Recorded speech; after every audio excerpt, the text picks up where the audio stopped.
আচ্ছা, বুবলি ভক্তগুলো কি শুরু করেছে আপনারা বলেন তো? এ মাথা মোটাগুলা একটার পর একটা অপু বিশ্বাসের খুঁত কিন্তু বের করেই ছাড়তেছে।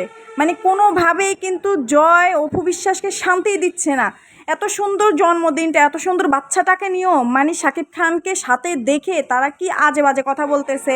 বাচ্চাটা কেক খাইয়ে বাপের প্যান্টে মুছছে, তারপর ফুফাতো ভাইয়ের প্যান্টে মুছছে, মানসিক বিকাশের দরকার এইটা সেটা, মানে কি নোংরা এই বাচ্চাটাকে নিয়ে শুরু করছে।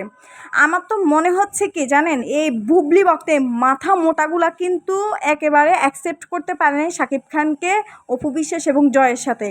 মানে তারা এটা আশাও করে নাই যে শাকিব খান তাদের সাথে জন্মদিনের জয়ের জন্মদিনটা পালন করবে বা একসাথে থাকবে, ফ্যামিলি সবাইকে নিয়ে হাসি মাতিতে মানে মেতে উঠবে, এটা কিন্তু তারা আশা করে নাই। যখনই শাকিব খানকে দেখেছে অপু বিশ্বাসের সাথে তখনই কিন্তু তাদের মানে মাথা একেবারে চড়া হয়ে গেছে। এখন কি করতেছে, অপু বিশ্বাসের খুদ বের করতেছে।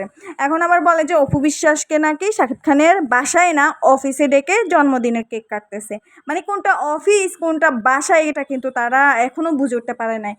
মানে বিগত মানে গত ইয়াতে যখন বীরের জন্মদিন ছিল, ঠিক আছে, বীরের জন্মদিনটা কিন্তু শাকিব খানের অফিসে করা হয়েছিল।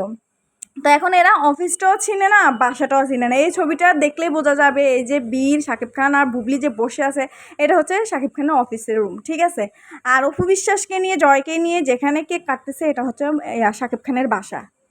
তো এগুলা এখন তারা কিভাবে খুদ বের করবে অপু বিশ্বাসের পিছনে লেগে একটার পর একটা। তারা বলেছিল অপু বিশ্বাসের সাথে মানে শাকিব খানের পরিবারের কারোর সাথে নাকি সম্পর্ক ভালো নাই। তাহলে এগুলা কি ভাই?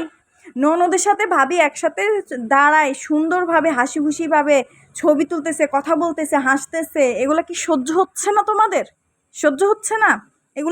এগুলো কি এআই? এখন বলবা যে এগুলো এআই? এগুলা কি এআই এর মাধ্যমে বসানো? পারলে তো সেটাও বলতা।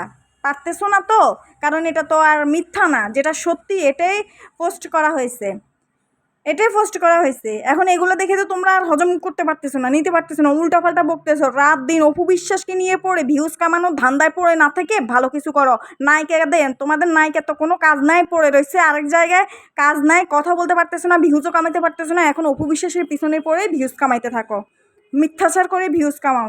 তোমাদের পেট চলে অপু বিশ্বাসকে দিয়ে, ঠিক আছে। ওর উসিলে চলে, ওর নাম নিয়ে তোমাদের পেট চলতেছে।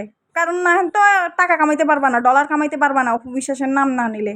যত সব আগাছার দল সারা দিন রাত অপু বিশ্বাসের পিছনে পড়ে থাকে। মন চায় এক একটারে ধরে থাপড়াইয়া গালার দাঁত সবটি ফালাই দিই, ইচ্ছে করতেছে। এগুলা না করি নিজেরা ভালো কিছু কর, ঠিক আছে। তারপর অন্যের পিছনে লাগিস না। আমরা তো তোদের নায়িকা নিয়ে ইদানিং কোনো কথাও বলতেছি না, তোদের নায়িকা নিয়ে আমাদের ভাইরাল হওয়ার প্রয়োজনও নাই। কি ভাইরাল হইবে? এরে নিয়ে কথা বললে দেখ ভিউজ হয়। তোরা তোরা জানাস অপু বিশ্বাস ছাড়া তোদের ভিউজ হবে না। তোদের বুবলিকে নিয়ে কথা বললে তোদের ভিউজ হয়ও না, এই জন্য অপু বিশ্বাসকে নিয়ে তোরা কথা বলস, ঠিক আছে। অপু বিশ্বাসকে নিয়ে তোরা ভিডিও বানাস। একটা বাচ্চাকে পর্যন্ত এই নোংরাগুলো ছাড়ে না। নিম্ন মন মানসিকতা, হিংস্র মন মানসিকতা, ছি।